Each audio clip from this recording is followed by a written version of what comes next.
such a pleasure to be here, Chris and Todd. I mean, the two of you have done some amazing work over the years, and I'm excited to dig in with you. eTag was founded to broaden the story of entertainment and to start telling a side of the story that's often overlooked or an afterthought, after an economic impact or so forth. So a lot of folks in Georgia are waiting on production, and we love telling the story that's beyond production. And I think the two of you emulate that very well. Governor Brian Kemp just announced a few weeks ago that $79.7 billion was generated in 2023 in Georgia from tourism, just tourism overall, and over 5 million more visitors came to Georgia in 2022. So in 2023, over 2022. So Georgia is ranked number 5 in the United States for overall tourism as an industry. And both of you, with the events that you hold all year, are major contributors to that economic impact. So Chris, I'm gonna start with you. Tell a little bit about MomoCon and sort of a little of the background and how it got started, because there are a lot of folks looking for inspiration, and I think the two of you are great inspirers. So tell a little bit about how it got started, how did you get into it, and what motivated you to get this going? No, thank you very much. And honestly, it's very impressive to hear how much events and tourism contribute to Georgia. I mean, those are figures that don't get broadcast enough, I think. Right. So MomoCon actually is Georgia grown. So it started back at the Georgia Tech campus. Started by members of the Georgia Tech Anime Club, Anime Otaku, which is itself a pun on the word otaku, fan of anime. And Momo means peach in Japanese, so it's even referencing Georgia in our name. And so it got started at Georgia Tech because what we had was a club of really passionate people that wanted to celebrate their passions, and they realized that there was an opportunity to do that with the resources that Georgia Tech provided us. So we actually hosted it at the Georgia Tech Student Center and then expanded into more buildings until we actually became a rival to the sports games in terms of attendance. And they asked us, hey guys, we don't know if we can keep hosting here forever. So we moved to the hotels, and then from the hotels to the convention center. And this past year we had about 57,000 unique attendees, or 140,000 people over the 4 days of the event. Wow. So I mean, it's a really interesting growth story. Started from the passion of a lot of people to where we are right now, where there's still a lot of passion. But now it's like so big. If you can imagine, from 700 people the first year to 57,000 people. I think it's a lot. It's a lot, but it is almost 20 years now. I've got a lot more gray hairs than when I started, and our team. We have the same people that a lot of them have been with us all 20 years as well. That's amazing. Wow. Yeah. No, it is. That's wild. Yeah. No, and so we're just very passionate people, and we saw that we needed to do something because we're excited about it. And there wasn't somebody doing like what we were doing, celebrating, especially anime and video games. Yeah. We were the club that also hosted all the tournaments. Before the term esports even existed, we were actually hosting the esport tournaments on Georgia Tech campus. And so we did anime and gaming tournaments, and that was what our genesis of our event was. Okay. Wow. I love those stories because, it started with a concept. And like you said, first year, only 700 people, and look where we are today. So you seeded something that has just grown into this magnificent, world-known event. Yeah, there's a lot of credit to go around. I want to also, acknowledge the fact that Jessica Merriman was the president of the club at the time, and really the genesis came from her and her initiative. And she grabbed everybody else and brought them in, and it made it what it is. And then the two of us together realized that, we had to really figure out the logistics to continue having this event, because it grew much bigger than what we thought it was going to be when we were just a club. Yeah, that's awesome. So Todd, I'll turn it over to you. So you and I have talked a little bit over the years about how you got into this whole industry, which I find fascinating. But you saw an opportunity many years ago and you took it and ran with it. So tell us about your background, your story, and how you got to where you are today. Sure. So like Chris, very much Georgia homegrown in terms of my business interests. I worked in the tech field here starting in '90, and companies did well enough that we took a chance and started a video game company called High Res Studios that started with 4 of us and grew to create original video games. About 150 million people have played a game from that Georgia-based company. Wow. And then after doing that for 15 years, I saw an opportunity around, I will say, events and also influencers around social media to kind of build the culture and a social community layer around gaming where there's so much passion that Chris and I share. And so that company is a holdco that is called Resurgence, a nod to the Atlanta Seal, of course, and the city of Atlanta. So Resurgence Gaming contains a number of organizations. Skillshot Media, the ESPN of video games, and Ghost Gaming, the Hawks or the United of video games. And so, you know, MomoCon is Georgia-built IP that has grown year over year. Skillshot is a bit more of a white label events producer. So we do our own events, but we also work to position Georgia as the place to host the world's biggest events, and then we are powering that with event management and live streaming and production and community engagement. And we do that through a bunch of great partners. Privileged to serve on the Governor's Commission for Entertainment, and the fact that gaming is represented there is a statement in itself. The Metro Chamber and the Atlanta Sports Council that represent Atlanta as the best sports city and landed us, you know, the World Cup coming up. So we're going to talk about that. We're the first sports commission to have a gaming vertical as well that represents the city and the state as the best place. So yeah, for me, it started out of passion. I saw that Georgia had unique ingredients to be a destination for entertainment, and specifically for our business, gaming, competitive gaming, esports entertainment, and excited because we've done a lot of great things, but at the same time, we're just getting started. Oh, I'd love to hear that. And I do want to ask you one thing. You know, as we look at Georgia, you know, there's 159 counties in Georgia. Many of them are more rural counties. They're not all positioned to benefit from production, but you and I had conversations around the growth in this industry and the level of high schools and then grade schools that will become engaged in this, and then that leads to regional tournaments and all of this. So a lot of folks hear about everything that's happening, and they're like, yeah, well, we can't do that in our area. But, you know, I really want to inspire people to think, oh, yes, you can. There's so much growth in this industry and so much opportunity for it to be spurred in these younger kids and then lead to all these other layers of tournaments. Right. So just generationally, if you want to be relevant and to the next generation of workforce or consumers for your product or service, you need to meet them where they are. And the data is very, very clear that with each generation, young people are spending more of their leisure time with gaming. You know, it is up to 95% of Gen Alpha. So that is the product that they're consuming. And any parent realizes what their kid is spending time on. They're streaming a bit, but they're watching a lot of social media influencers. They're playing games and they're engaged with gaming culture.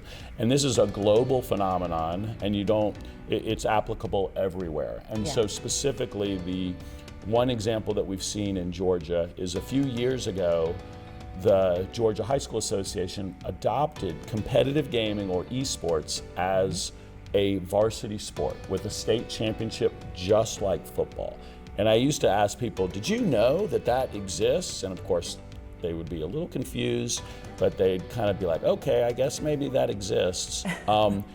Now I say, do you know there's 700 teams in the state of Georgia alone, just at the high school level? So to your point, whatever region you are, there's engagement there, and there's an opportunity to host a regional event And there's an opportunity for a sponsor to support the passion of those kids, just like they used to put their logo on the youth softball league. Absolutely. And meet the kids where they are and generate economic Yes. returns for themselves. Yes, So. yes. And so Chris, I'm gonna go back to you, but then I want to ask both of you this, because I think you've brought us to a point where, a lot of parents, again, it's generational, right? So a lot of parents think, oh, my kids spend so much time, playing games, and they don't see the relevance in terms of skills that are being developed and so forth. So I talked to a lot of parents about that, and they're like, oh, I never thought about how, a lot of those skills will transition. So talk a little bit about, like, just from your perspective, the skills that are required for film, television production, and the ease of transition into a lot of the anime and the other opportunities. And then Todd, I'll want you to do the same, because I don't think that all parents understand that there's actually an industry where their child could actually be developing great skills that could be used later in a job. So, honestly, gaming is so transformative in its growth that it's basically going to become like TV, in the sense of people aren't a fan of TV. It's just a thing that people do. And I think gaming is heading in that direction. But what gaming offers over television is a kind of one-to-many approach. Gaming is, in many cases, a one-to-one approach. And one of the most useful skills that people have and can learn is negotiation, conversational, and those things are happening in a lot of the games where people collaborate and play together, whether that's an esport game where they're a team and they have an actual competition where they're facing against another team, or whether that's something more creative like a Roblox or a Minecraft where they're allowed to create, ideate, and even some of these, levels and kind of like worlds they create in these creative games have very complex rules that they figured out, and they've been it's helping their creativity in ways that just passively consuming some kind of entertainment maybe didn't do as much. So what gaming has done as a whole, and where it gives skills to people for future jobs, is in more creative opportunities, more communication opportunities, and ultimately it also has an incredible positive aspect for people that people have different, I'll say, accessibility levels, and gaming is a leveling playing field for many people with disabilities or other things, that it gives them opportunities to do things that they couldn't have done otherwise, which is just not true in a lot of traditional sports or other activities that might have been in the past. So it's just an incredible eye-opening opportunity to give people a lot of access and creative opportunities that weren't even available without gaming as a concept. So it's kind of whole new in that way. Yeah, wow, that's fascinating. Yeah, so I would encourage parents, and I'm a parent of gamers, to think about gaming and think about the analogy with something like chess, which doesn't have maybe the negative stigma, right? Yes, and maybe yes. you don't want your young person playing chess every minute of every day. You want some balance. Yes. But you know that chess is a sport of the mind. These video games, many of them are as or more complex than chess, which is an amazing game and is an esport that people also watch. Yes. And so that analogy is helpful. And the other thing, what makes a game is that you are the protagonist. In all other media, you are leaning back and you're consuming the movie or the TV. Gaming, by definition, you are leaning forward and you have agency and you're making choices, and there's a lot of life lessons that can come through that. You are the protagonist, and gaming's not solitary the way it was when I was growing up. It's also social. I have to take action, and I have to rely on my friends, and we work together, and that's a cooperation teamwork lesson. So the reason there's 700 high schools with teams, the reason we're here at Girl Gamer with 500 young girls right outside the door 4 learning about women in gaming is not only is gaming a massive opportunity, $200 billion, the biggest entertainment industry on earth, and nothing's even close.